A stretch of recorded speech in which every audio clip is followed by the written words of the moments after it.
शहर के वृंदावन धाम में एक सुंदर वन है जिसे वृंदावन अर्थात तुलसी जी से घिरा हुआ एक सघन वन। ग्रंथों में निधिवन को बेहद ऐतिहासिक, धार्मिक एवं पवित्र स्थल माना गया है, क्योंकि निधिवन भगवान श्री कृष्ण की लीला स्थलियों में से एक है, जिसे ग्रंथों में निकुंज वन भी कहा गया है। निधिवन श्री राधा की अष्ट सखियों में खास सखी के अवतार स्वामी हरिदास जी की साधना स्थली है। यह वही जगह है जहां स्वामी हरिदास जी को भगवान बिहारी जी के विग्रह का स्वप्न आया। मान्यता है यहां आज भी मध्य रात्रि के समय भगवान श्री कृष्ण राधा रानी और सखियों संग रास करते हैं।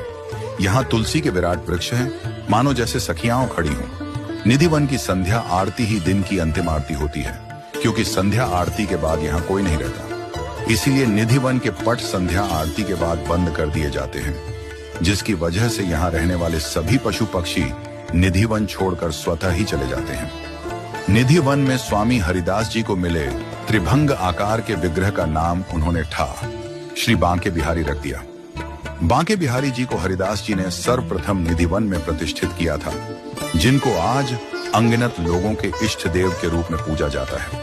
पौराणिक कथाओं में वर्णित है कि बादशाह अकबर भी स्वामी हरिदास जी का संगीत सुनने के लिए अपना वेश बदलकर निधिवन में आए थे। निधिवन वह वन जो चारों ओर से तुलसी से घिरा हुआ घना वन है, जिसमें तुलसी और मेहंदी के पेड़ एक दूसरे के साथ खड़े देखे जा सकते हैं। तुलसी के इतने विशाल पेड़ सिर्फ निधिवन में ही पाए जाते हैं, जिनकी डालियां ऊपर की ओर न बढ़कर नीचे की ओर विकसित होती हैं। जबकि इन पेड़ों में न तो कभी पानी दिया जाता है और न ही इनकी पूजा की जाती है, इसके बावजूद ये हमेशा की तरह एक जैसे हरे भरे रहते हैं।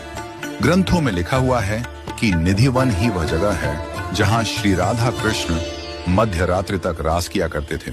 शास्त्रों में कहा गया है कि निधिवन में दिन की अंतिम आरती होने के बाद यहाँ के सभी द्वार बंद कर दिए जाते हैं, क्योंकि ऐसा माना जाता है कि श्री कृष्ण और राधा के स्वरूप था। श्री बांके बिहारी दिन ढलने के बाद रात्रि में निधिवन आकर श्री राधा और उनकी सखियों संग रास रचाते हैं। यह रास प्रत्येक रात्रि से प्रारंभ हो मध्य रात्रि तक चलता है। कहते हैं कि इस रास को देखने की अनुमति किसी को नहीं है, क्योंकि जिस भी व्यक्ति द्वारा यह रास देखा जाएगा वह व्यक्ति अपना मानसिक संतुलन खो बैठेगा। ग्रंथों में वर्णित भी है कि यह रास साधारण मनुष्यों द्वारा नहीं देखा जा सकता, क्योंकि इस रास से उत्पन्न तेज इतना अधिक होता है कि इसकी रोशनी देखे नहीं बनती है। हम बात यहाँ पर रास की कर रहे हैं, तो आपको बता दें कि श्रीमद् भागवत में भी लिखा हुआ है कि शरद पूर्णिमा के दिन श्री कृष्ण श्री राधा व गोपियों संग निधिवन में महारास रचाते हैं। रंग महल निधिवन की वह जगह है जहाँ